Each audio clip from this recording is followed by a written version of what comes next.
J'ai découvert le cinéma avec mes parents, hein, évidemment, et avec à l'époque des dessins animés, Disney, et en l'occurrence Le Roi Lion. Donc déjà un film qui a quand même été oscarisé, donc un bon film. C'est là que j'ai vraiment découvert le cinéma. Et puis ensuite, je l'ai redécouvert et vraiment apprécié avec le second film que je suis allé voir au cinéma, qui était Jurassic Park de Steven Spielberg, et qui du coup m'a vraiment donné envie d'en faire ce métier. J'ai mis un petit peu ce rêve-là de côté, mais en gardant toujours ça à l'esprit, et puis en intégrant dans la région où j'habitais, la Sologne, des associations qui me permettaient de me regrouper avec d'autres jeunes passionnés de cinéma, et puis on se faisait des petits montages,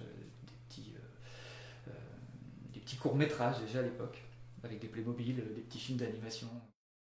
Mon parcours professionnel m'a amené à travailler pour une agence de communication où j'étais responsable des projets photos et vidéos.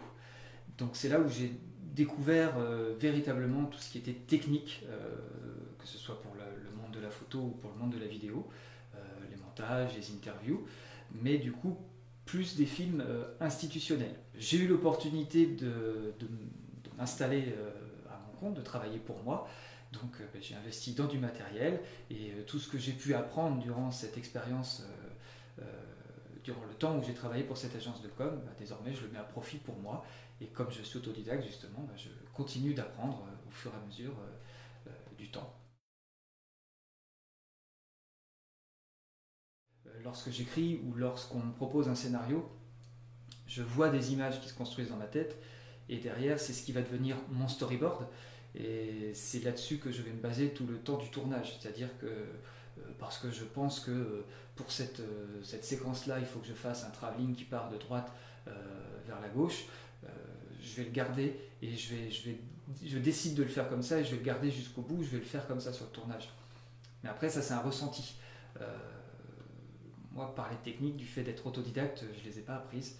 Donc là, c'est vraiment, je fonctionne moi à l'instinct, à ce qui me semble être esthétique. Maintenant, pourquoi passer de la photo à la vidéo? Aujourd'hui, on peut utiliser le même matériel pour les deux. Autrefois, on faisait des photos forcément avec des réflexes. Aujourd'hui, on fait des photos, mais aussi des films avec des boîtiers numériques. Donc, ce sont des appareils photo qu'on agrémente ensuite d'accessoires comme le rig, un moniteur de contrôle, des batteries, des parts, qui derrière vont faire que l'appareil photo devienne une caméra. Une fois qu'on maîtrise travail de l'image en mouvement, il n'est pas si difficile de passer sur le travail de l'image fixe et donc à la photo. Et en tout cas, c'était mon parcours. J'ai d'abord travaillé sur la vidéo et petit à petit, je suis allé vers la photo.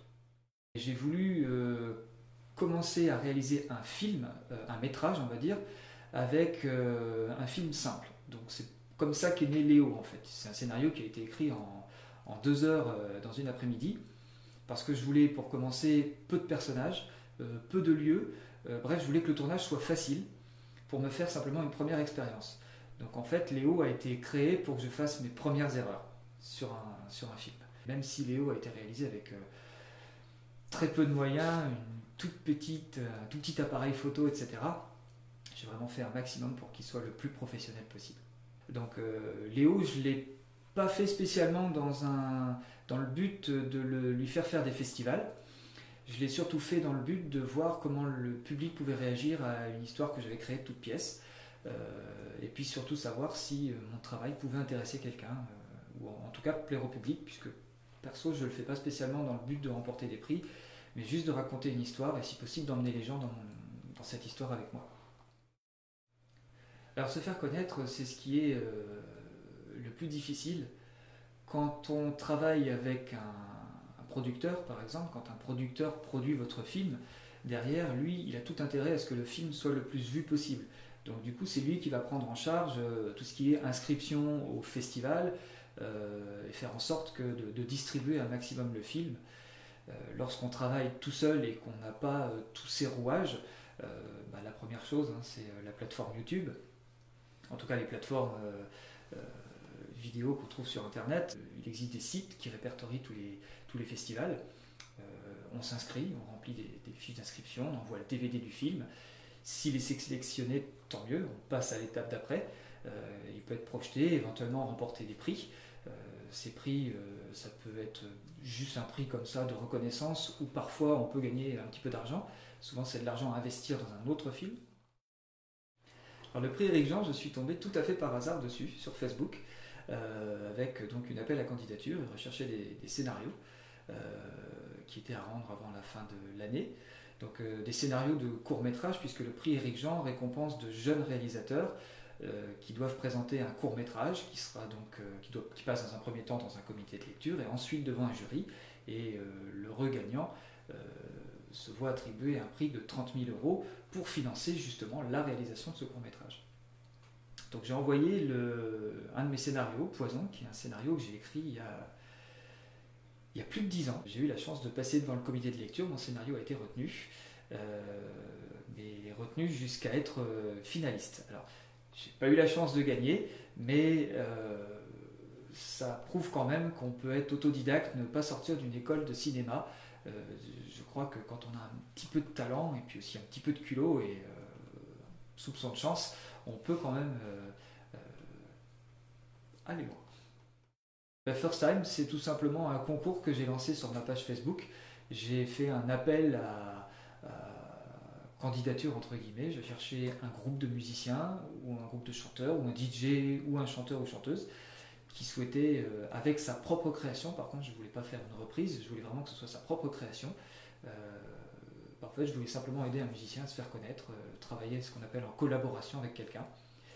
Et donc, de fil en aiguille, je suis arrivé à retenir Charlie Bonne. Ma vision des choses lui plaisait bien, donc on s'est mis d'accord et on a décidé de lancer le projet et de le lancer sur une plateforme de financement participatif pour justement avoir un peu plus de moyens techniques que Léo et pouvoir faire un film d'une meilleure qualité encore. Le film d'animation, oui, ça aussi c'est quelque chose qui m'intéresse beaucoup. J'ai presque un scénario qui serait idéal pour ça et qui permettrait justement d'explorer un petit peu l'univers que j'ai pas encore exploré pour le moment dans mon travail parce que j'en ai pas eu l'occasion, mais qui est l'univers un peu Tim Burton, quelque chose de sombre mais poétique à la fois. Pour le coup, avec un film d'animation, on a encore moins de contraintes techniques, on peut imaginer tout ce qu'on veut.